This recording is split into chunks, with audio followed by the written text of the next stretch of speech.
Welcome to 10 Talks, real conversations for champions with champions, where a champion life is a 10 life. Thank you for joining our conversation. I'm Carlette Patterson, and it's our desire to coach you up to win well-being by sharing winning strategies from our champion lives. If you're interested, go to CHAMP10N or ChiefWellbeingOfficers.com. And remember, you and your life matter. Enjoy our conversation. Interested in winning well-being in your personal, professional, and philanthropic life? We've created a coaching and training program. It's called Champion Wellbeing. You can find out more information at CHAMP10NWellBeing.com. It's a combination of best practices from sports, business, and life. It's a curriculum that trains you in 10 intelligences. What are those 10 intelligences? Well, it's all about well-being, emotional intelligence, love, leadership, being you, economic independence, your identity, new for change management, and giving hope. Ready to win the day and win well-being? Go to championwellbeing.com. Hi team, welcome to 10 Talks. Today our guest is Courtney, and I've had the honor of coaching Courtney for a couple of years now, and we want to share the power of her story and let you connect to what today's topic is all about: champion well-being, and each one of us being a champion for our own well-being in our personal lives, professional lives, and philanthropic lives. So Courtney, welcome, and tell us a bit about the power of your story. Good morning. Thanks for having me. Sure. So the power of my story is I grew up in a small town called Lincoln, Illinois, population of about 16,000. I had an awesome childhood. I grew up on a farm. So I think I, kind of always had hard work as at my core, because, my mom worked at a factory. My stepdad was a farmer. And so we were just, hard work was kind of ingrained in us. And I kind of think that's where my competitive drive sort of came from. When I turned 18, I knew I wanted to get out of that small town because I wanted to see the world. So I was originally enrolled in Northern Illinois University, and I was going to go to college. And then one day I needed a pencil for class, and I didn't have it. And the Navy recruiter was sitting in the hallway of the high school, and I asked for a pencil. And then he's like, "Hey, what are you going to do with your life?" And I'm like, "Oh, I'm going to college." "Well, do you know what you want to do after college?" "No, I don't know what I want to do." So anyways, I ended up joining the Navy. So I spent 21 and that is quite a moment in time in terms of like thinking you're going one way and then all of a sudden needing a pencil. There you go. Right. And so I come home, my mom and I had gone to NIU. They'd already paid like the deposit. And then I come back and I'm like, "I think I'm going to the Navy." And she's like, my mom's like, "What?" She's like, "You haven't even mentioned even wanting to join the military." And I said, "Yeah, I met this recruiter, and he showed me this like cruise book, and it was like, you get to see the world." And I was like, "Mom, you know how I love the water." And she was like, "You're going to the military, not on a cruise, Courtney." And then she's like, "I think you've seen Top Gun one too many times." So I Courtney, signed up for how old 4 were years. you? Were you 17 or 18? Well, I guess you had to be 18 to sign up. I was 18. Yes. Okay. So yeah, one day I was going to college. The next day, I'm like, I kind of freaked out because I didn't know what I wanted to do. And so I think part of that too was when I went to NIU, I really was interested in physical therapy. Mm-hmm. And the college counselor that I talked to was basically like, "It's so competitive and you need to find something else." Right. So as like an 18-year-old child, that kind of freaked me out. And I'm like, maybe I'm not good enough to do this. Right. And so to this day, my mom still cannot stand that college counselor because she's like, "You could have been anything you wanted to be." Right. But when you're Wow. 18, you don't know any better. Yeah, I mean, that's a huge message to ourselves and to people listening, just in that moment of your story, how our words are so influential and the things that we Right. say to people, and, the throwaway statements that we even make in terms of like, it probably is super competitive, but it wasn't directed at you not being good enough. That was just a statement, and how you took it at 18. Wow. Right. And so I think that also played a part in, I still don't know what I want to do with my life. And the Navy's like a guaranteed thing, and they'll help with college. I'll get to see the world. And so that's ultimately the path that I took. And I had intention of doing one 4-year contract. And I ended up I did 9 years of active duty, and then I did the rest in the reserves. So Wow. Yeah, so pretty cool. When I was in the Navy, I got my bachelor's degree, which was awesome. And then when I got out, I used the GI Bill to get my MBA from University of Arizona. So the Navy was really an awesome experience for me. Even though the goal was to kind of like get out and explore the world. My first duty station was in Chicago, Illinois, at the RTC boot camp as like an E1, which was quite the experience. And I was always going home, and finally my parents were like, are you ever like not going to come home on the weekends? Like, I thought you're like went to the military to get away. But then after that, I did 2 tours in Hawaii, which was pretty awesome. So, Yeah. Courtney, let's talk about 10 moments. I know that you've had 10 moments in your life. I've had the honor of living through a few of those celebrations, but I want to start with a big 10 moment that happened to you this year. And you started as a 1 and really the journey ended as a 10. So take us through that journey. Sure. So when I joined the Navy back in 1998, small town farm girl, I joined the Navy as an E1, which is like a seaman recruit. It's the lowest that you can be in the Navy. You're 18, And right? I was 18 at the Yeah. time. And again, at that point in time, I only imagined myself being in the Navy for like 4 years. I didn't expect making it like a career. But I remember, looking at like officers, so like ensigns, lieutenant JGs, lieutenants, lieutenant commanders, and so on. And I was like, man, I wish I would have done. I wish I had gone to college and then done that, or and then thinking about that was kind of a goal that I always had, but I never knew if I could do it or not. So I spent 9 years active duty, and I got out off of active duty as an E6, which is a pretty big accomplishment. I got my college degree. And then I was out of the reserves for like out of the active duty for like 2 months. Yeah. And I was like, man, I really miss the military. So I went into the reserves as an E6, and I applied for a program called the Direct Commission Officer Program, the DCO program. And it's pretty competitive. And I applied for the supply program at the time, and I ended up getting picked up. So I got commissioned as an ensign in the Navy. In the Navy Reserve. So that was a huge 10 moment for me, because I never thought I would ever be a commissioned officer, right? Like ever. And how old were you, Courtney? Like, tell us where you were in the journey. When I got commissioned, I want to say I was 28, 29. Great. Right. So I got commissioned, which was amazing. And then it kind of just took off from there. So I went from ensign to lieutenant JG to lieutenant. And then I got selected as a lieutenant commander in April of 2017, which was a huge deal, because like lieutenant JG and lieutenant are basically automatic unless you like do something crazy and like kill, you know what I mean? Like have a major mistake, right? That goes into your record is like automatic. But for lieutenant commander, it has to go up against a board again. And so the board reviews your record. They look at your awards, the tours of duty you have, all your performance reviews. And I got selected as lieutenant commander. And so I retired as lieutenant commander. So if you would have told, Courtney, like circa 1998, like seaman recruit that she would retire as lieutenant commander from the U.S. Navy, I'd been like, you're insane. Wow. That just gives me goosebumps. I mean, talk about the power of a dream, and you taking something that, happened because you needed a pencil, right? Right. In terms of just like, hey, I need something, and this moment showing up. And team, I just want you to hear, in terms of the power of Courtney's story, that so many times we have plans, we have dreams, we have things that we think are going to go our way, and they don't. And so we take another turn. We don't really know where that turn is going. You heard Courtney certainly talk about, she didn't think she could become that or really have that dream. And yet, wow, I mean, what a journey from 18 to your 20s and then into your 30s to where you were able to retire at that level. So huge 10. Wow. Yeah. So that's probably the biggest 10 moment of my life, probably at this point, career wise. Yeah. That's incredible. So, words of wisdom, what would you say to somebody who's starting out and just thinking, they don't need a pencil, but they definitely didn't get what they thought they wanted?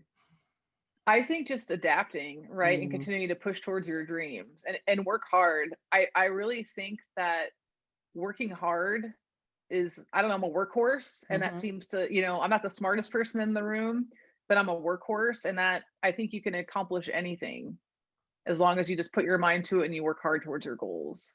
Let's define work hard, because that's a term that a lot of people use. And yet, again, we all have definitions of different words that, are very common. So when you talk about working hard, how did it help you to pay off in the way that it has? So in the military, I did everything that was ever asked of me, right? I trained hard. So if we were going to go do a field exercise and they were like, do all these things, I did all of them, Yeah. right? Some people would only do half of them. I would do all of them, right? It's like doing what you should be doing when no one's watching is, I guess, how I would define it, Yeah. right? So it's like the little things that count. Mm-hmm. And showing up early, staying late. If you don't know the answer to something, really digging in and figuring it out, Mm. right? Knowing when to ask for help. So like those sort of things, and just doing a good job. Yeah. I think that's something that, how do you do that, Courtney, if you don't really feel like it, or if you're not really passionate about it? Because a lot of times people think the fact that I'm not loving this, I should just get another career, or, I need to find something that I'm passionate about. So then I'll be good at everything. So I don't think that you're ever going to find a career that you're passionate about all the time. Like Yeah. there's stuff that I am passionate about and I'm not passionate about at my job. But really, I mean, just finding what you are passionate about and making sure you're doing that every day, right? So if I have something to do at work, let's say I'm working on a project and I have to do a PowerPoint presentation for that, right? That needs to go to the executive leadership team. I'm not really fond of doing PowerPoint presentations, right? The low But stat. it's a low stat for me. It's cardio, Yeah. right? I don't really enjoy it because it Yeah. usually also gets like chopped to pieces, right? I'm like, this is great. And then I get it back and it's like, I guess it's not great, right? So I guess I'll fix it again, right? It was chopped to pieces. So that's not a 10 for me. That's like a 2. Yeah. But what I can do is I can connect with someone on my team that, and being there for them or reaching out and see how they're doing, especially right now because we're at quarter end and it's super chaotic. Mm-hmm. So again, just coming back to my passion on the power of team and making sure that I'm being the best teammate I can, because that's where I get my energy. Love it. And let's talk about the power of feedback, because feedback is hard to take sometimes when it's not what you want to hear. You've gotten feedback in the military, you've gotten feedback in your career. Certainly, I've had the honor of coaching you through feedback. What have you learned about feedback? It's a tough pill to swallow sometimes. It can be some cardio. It can be some cardio. And I think also because I'm so competitive, Mm-hmm. right? Sometimes I think when you're super competitive, you think you are the best at everything. Mm. Right? It's like I can't do much better than this, right? I'm already like I'm giving it my all right Yeah. now. But learning that we constantly need to be bettering ourselves and growing, right? So Mm. it's really that growth versus fixed mindset, and really having that growth mindset and saying, okay, like this person's giving me feedback, right? They're giving me hope. That feedback is hope, because I'm going to take that feedback and I'm going to be even better next time. Mm. So in terms of our well-being, that's one of our intelligences is new intelligence, which is all about change. And certainly from a feedback perspective, change is hard. And sometimes we do feel like I'm already a 10. Like, I don't want to be challenged anymore. I don't want any new thinking, I don't want to do any different. How have you really pushed yourself to go from good to great and really embrace that new from a well-being perspective? I think just adapting Mm. to everything around me, and then knowing that if I'm struggling, I still have my toolbox, my well-being toolbox. I think is really what's helping me get through. Because when we first, started coaching, when you first started coaching me, I was just exhausted all the time because I wasn't adapting, Mm. right, to situations or to different teammates and stuff like that. I was really expecting everyone to be like me, which Mm. again, like I said before, I don't want them to be like me. So again, just knowing that new thinking allows me to process things differently, Mm. and it allows me to not be mentally exhausted, right? It allows me just to kind of use that tool, work through it, and then try to remember to use that tool every single time that same situation comes up. So like the more I hit that 1,000 reps, Yeah. 10,000 reps, and then it's ingrained in my mind, right? So I'm not having to go back to my toolbox. It's just something that I'm always doing. Yeah, it becomes a habit, becomes really part of your rituals and routines, which is a Right. huge winning strategy for you. So, Yep. from a new perspective, new Q, which new intelligence for well-being, it's adaptability, it's growth mindset, being for people, and really being for you, because part of a well-being is accepting who you are, wanting to be a lifelong learner and getting better and better, and just giving yourself some space to grow and tools, coaching, and support team. I'd say a support team Yep. is huge, having people cheer you on, having people encourage you. And you've been so great at just that circle of giving back. So what a gift that, for every new that you're getting, you're giving it to so many people. And so the military was good to you. What were some winning strategies that you learned from the military? Really just hard work and teamwork. The power of team in the military is very powerful. Mm-hmm. And so just learning to work with so many different, like diverse groups of people. I grew up on a farm in Illinois. It's very just white rural, right? And so when I went to the Navy, people from all over the world. And so I think that set me up for success to be able to work with diverse teams in like the corporate world. Okay, so take us from 9 years in the military to what's next. So right now I'm a lead business systems analyst for a software company out of Mountain View, California. It's fun and demanding job. Every day is different. And we're growing very rapidly. So it's like I said, every day is pretty crazy. But I think the one thing that I have learned, in coaching with you in the well-being class is that since I'm such a high achiever, I don't think I would ever be happy in a job that wasn't demanding. But I have to learn, okay, how can I train myself to be successful in my job, right? Because I am a high achiever, I do need to be challenged, but it's very stressful. Mm-hmm. So using things such as joy breaks, or learning that, okay, Monday through Friday, my job is to be a 10 in my role. And then on Saturday and Sunday, that's rest and relaxation, right? And so focusing on resetting for the next week. So really having rituals and routines and stuff like that. So Courtney, in our well-being course, that would be our identity intelligence that we talk about. Really, who are we? How do we take who we are and really anchor in purpose? And so take us through a bit of your journey on that, because as easy as you say that, I know that it's been a journey. Certainly I respect that, that competitive greatness and that challenge to be great, but also the frustration of, maybe having some great challenges at work and really questioning, am I in the right place? Does this align with who I am? How did you have that transformational internal change? Because nothing really happened at your job, right? I mean, it wasn't like, people around you changed or your job description changed. It was all about you changing your mindset and really anchoring in well-being and your identity. So take us through a bit of that.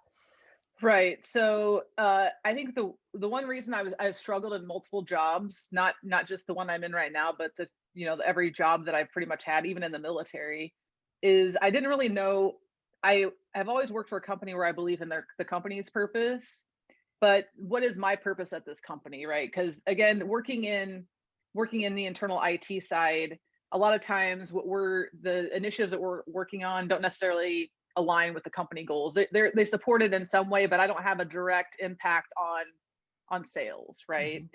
Or on our customer success or anything like that. So it's really anchoring in what is my purpose on my team. And I think when I first started at my current company, and the characteristics I've had previously, is I've always kind of been looking up, right? And how can I support the upper chain of command, as I'll call it, because it's like a military thing, but like the executive leadership. Right.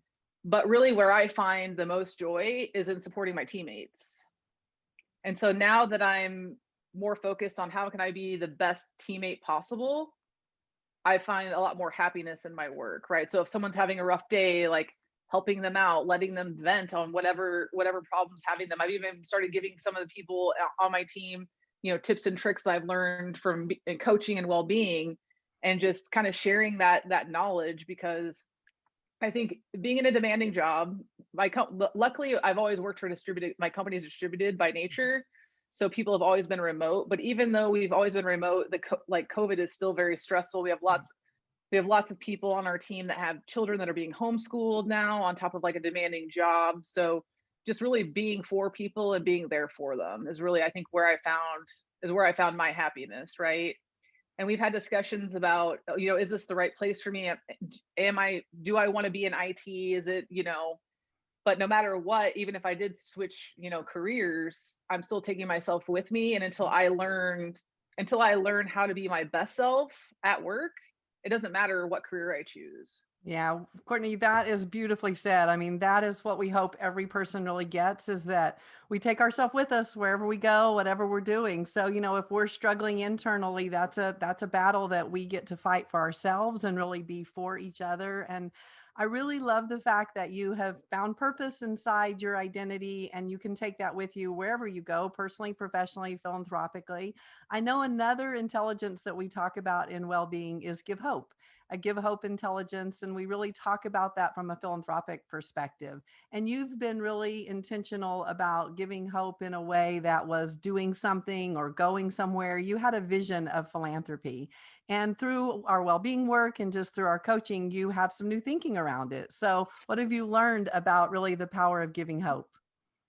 Yes, that's one thing I've always struggled with, because I was always like, Carlette, I need to be doing more. I need to be giving back more. Like, and then I had this whole plan, and then COVID happened, and there were a lot less volunteer opportunities like in person.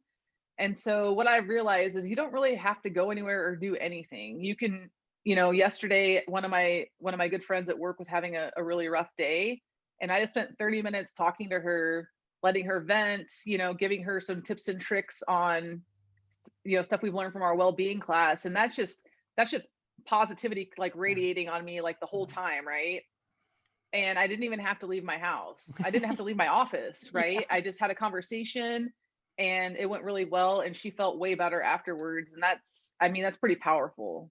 Well, and you felt better. I mean, that's the beauty of it, is that we can really change our thinking to, from a well-being perspective, it's not about doing. It's more about being. And, who are we showing up as? How are we taking care of ourselves? How are we connecting to the people that just bump into us in our lives, whether it's Right. at the grocery store or at the gym, or, I mean, we're in such a somewhat vulnerable place from a well-being perspective right now, with everybody in, COVID and constant change. And so really being able to value each other and be for each other. So, let's talk about leadership, because another one of our intelligences inside our leadership, our champion well-being, is leadership intelligence.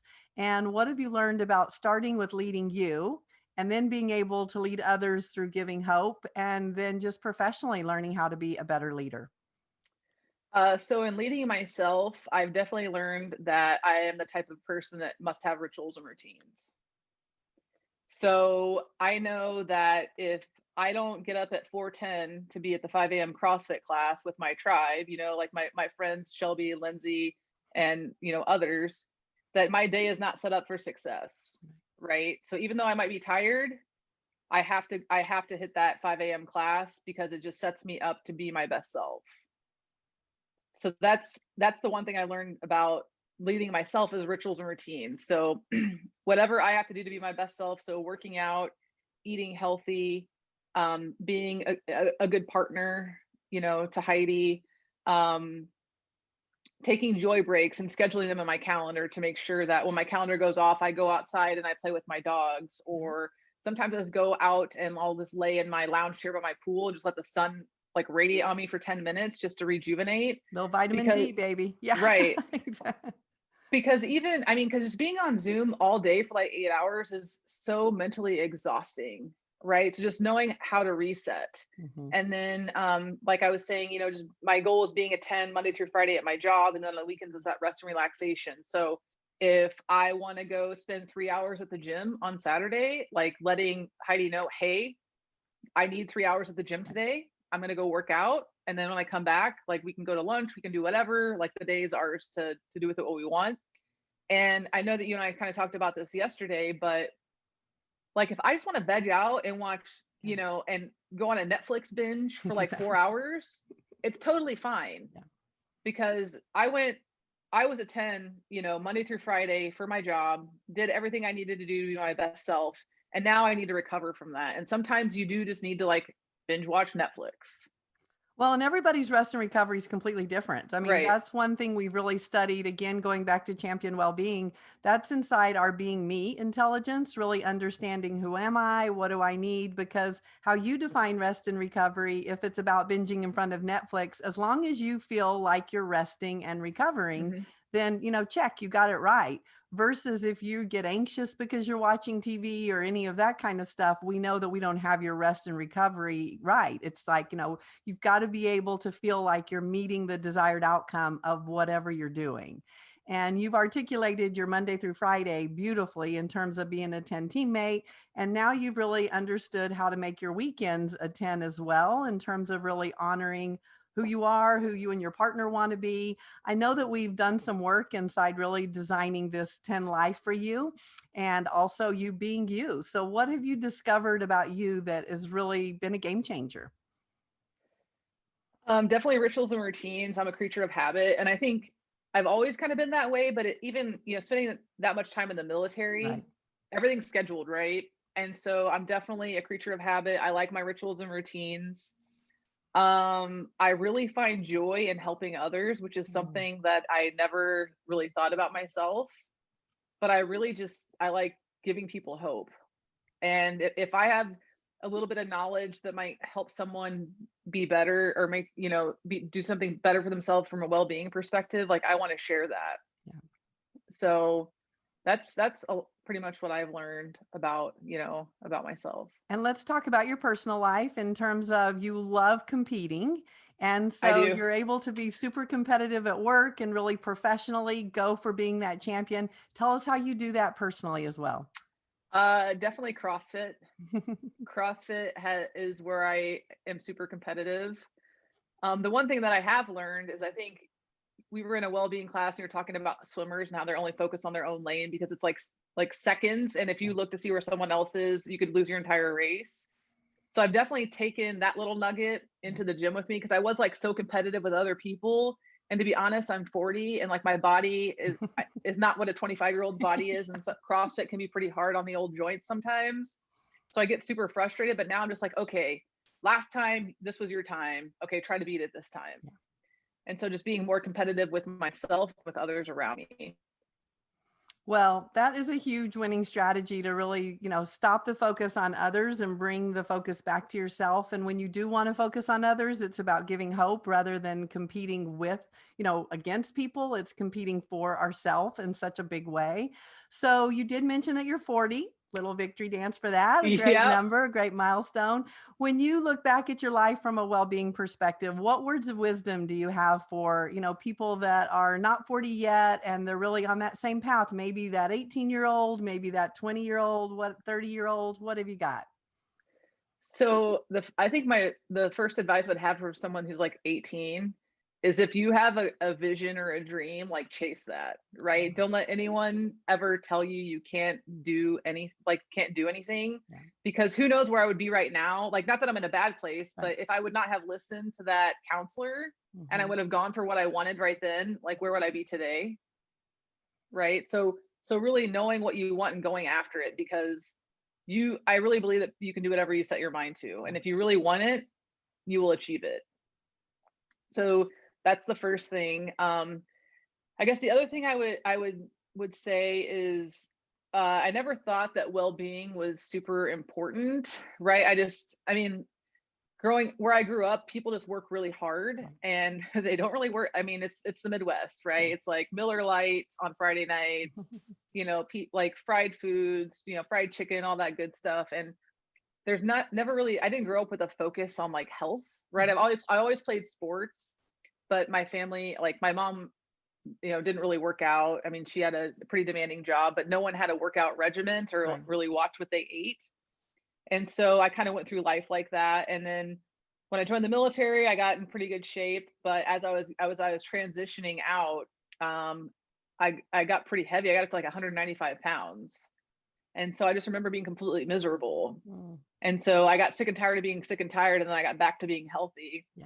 So I guess my advice is whatever anyone identifies as like healthy for them, whatever that is, whether it's like walking, running, hiking, keto, paleo, doing macros, whatever, I say just go after that, because if you feel at your best, right, you're going to be a 10 for everyone around you. You're going to be a 10 at work, you're going to be a 10 at home. Yeah, that is huge. And, so much when we talk about well-being, people think of fitness or they think of health. And, we've just described so many ways to have well-being in so many different dimensions of your life in terms of giving hope, your identity, who you are, rest and recovery, being a champion for yourself, being a champion for your teammates. So this has all been great. We've heard your highlight film. Let's talk about the things that haven't gone well for you. Let's talk about the things that we would say would be failures or losses if we're talking about every day being game day, the wins and the losses. What have what losses have you endured in a way that have taught you how to really become the person we get to talk to today? So here's when I was in the active duty military, there's you have to take a physical fitness test, and you have to take you have to weigh a certain amount. And this was prior to me getting off of active duty. And I was living in Hawaii, and I was kind of having a really good time, right? Like partying it up, having the time of my life, living in Hawaii, being like 26 years old. And I didn't make weight, Mm. right? And so that impacts like your promotion abilities, like all these things. And I remember feeling like such a failure, right? And then that negative self-talk that Mhm. we've been talking through and working on, it was just like, why did you do this to yourself? Like just all that negative self-talk. So that was a really like low point for me because I'm so competitive and I really knew better, but I was just in this mental headspace where I wasn't focused on my own well-being. Right. So I think there's a lot of stuff that come into play there, right? Like I've been in Hawaii, I'm very close to my family, like I miss my family, right? There's just like a lot of things that kind of came into play there. So when we talk about well-being, we have one of our intelligences, 10 intelligence, really learning how to bring everything into that 10 zone. And let's talk about self-talk because so many times we can have our personal life going well, our professional life, we're competing and doing what we need to do professionally, but internally there's this voice that it's a whole different film. I mean, it's a ball game that's constantly going and the critiquing. Tell us about kind of where you've gone from a journey of self-talk and how that's going. Oh, I'm like the worst when it comes to negative self-talk. It's so bad, right? I mean, it would be anything from doing CrossFit, right? And maybe I took a 5-second break, right? And then I get beat by somebody and it's like, why did you do this? You're better than this. And this is like, I'm not even a competitive CrossFit athlete. I'm literally just going to a gym like a normal person, right? I have no plan on going to the games. Like I'm never, you know what I mean? This is Yeah, just for me to keep my sanity. right. But I'm so competitive that I would get mad about that, right? And then I had shoulder surgery like a year ago. I had a torn rotator cuff that it'll be a year next week.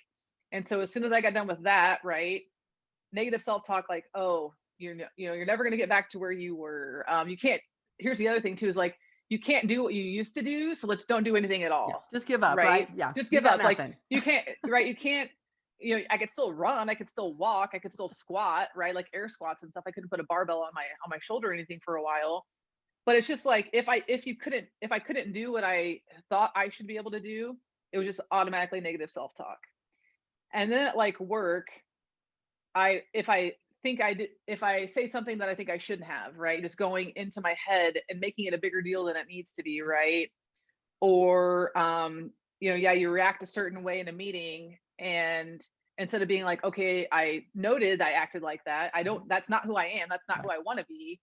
Then I would think about it for like 30 minutes, right, in my head and like talking to myself about you're better than this, better than that. Like, why are you doing this?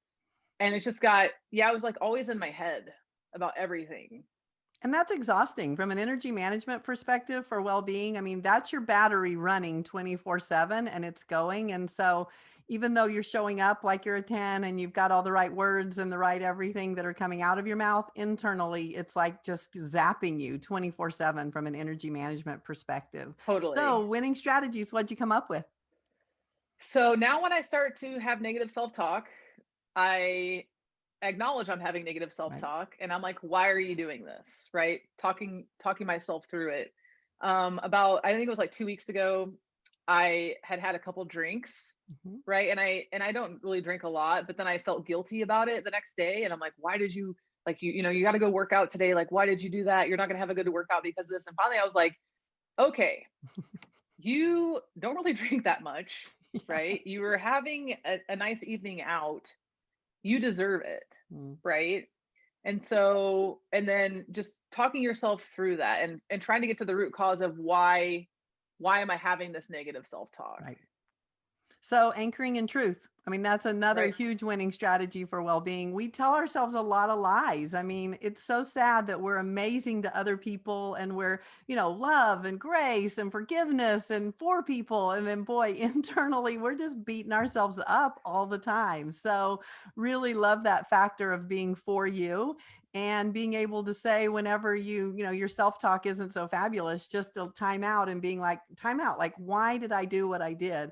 Because then it's a learning moment and you can really, kind of self-analyze and be like, well, if I don't want to do that, don't do it again, or, whatever shows up from that perspective. So that takes us to another well-being intelligence that we have in Champion Wellbeing, which is emotional intelligence. So EQ, which is so valuable. And that's really a self-awareness, us understanding who are we, being aware of how our actions affect ourselves and how they affect others. So let's bring this all together in terms of your self-awareness of yourself, but you also talked about the power of team.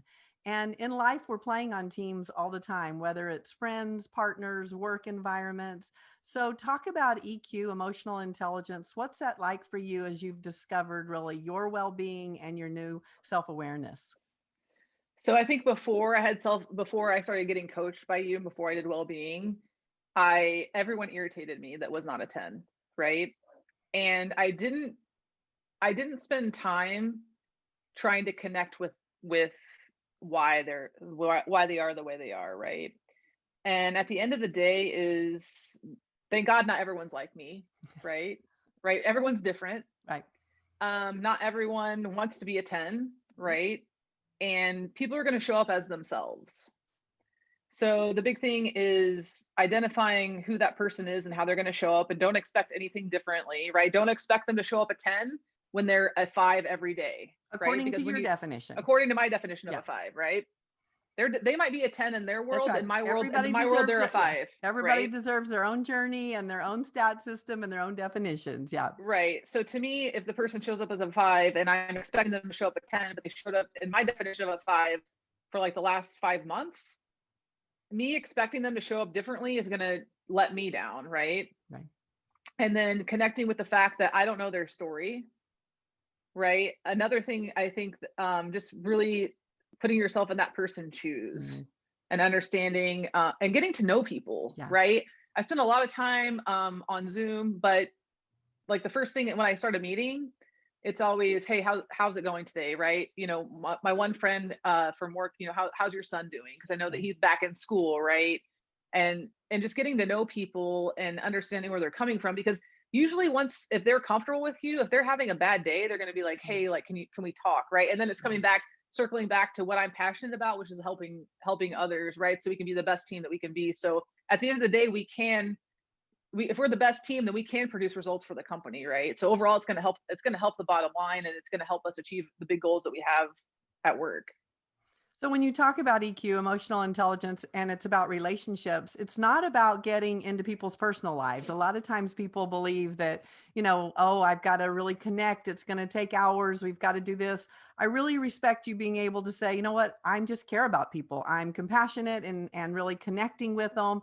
It takes 5 seconds to be like, how are you? Get an engagement of a son or a daughter. Remember that from an authentic perspective, right? We're not just checking a box from an EQ perspective to be like, oh, Carlette's got a daughter, make sure ask about daughter. It's an authentic connection. And that's really where that well-being comes in, is that we're caring about each other. Right. And I think when you have the authentic connection, you know when somebody's not on, Yeah. right? And then you can see they're not on, and then I can reach out to that person and say, hey, is everything all right? You don't really Right. seem like yourself today. And if they want to talk, they'll talk. If they don't, they'll don't. They're like, hey, I'm fine, or no, like this is what's happening. Can you chat? And so, yeah, I mean, it really helps you understand where people are coming from. And from a well-being perspective, just being for each other and really that grace and that no judgment zone, because we have no idea what everybody's handling right now. Even if it appears that things are going well, we don't know internally what they may be wrestling with.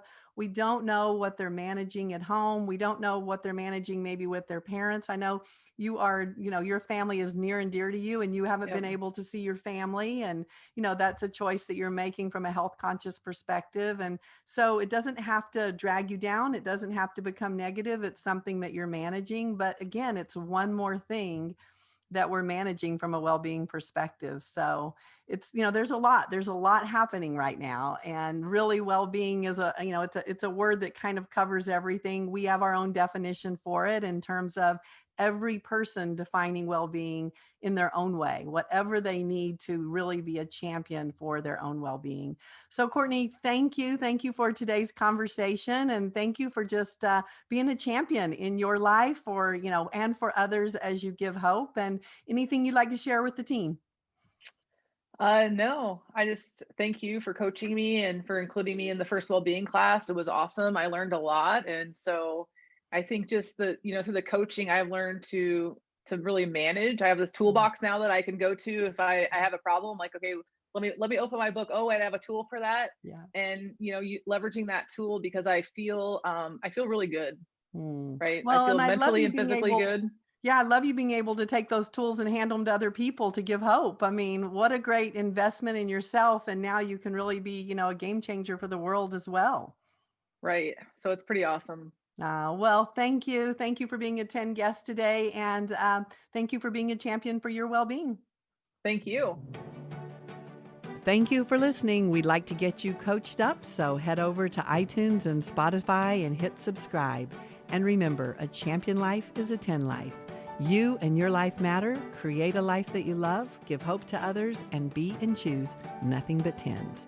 Be you, the world needs you. Go to lifetrainingacademy.com to start your training and get coached.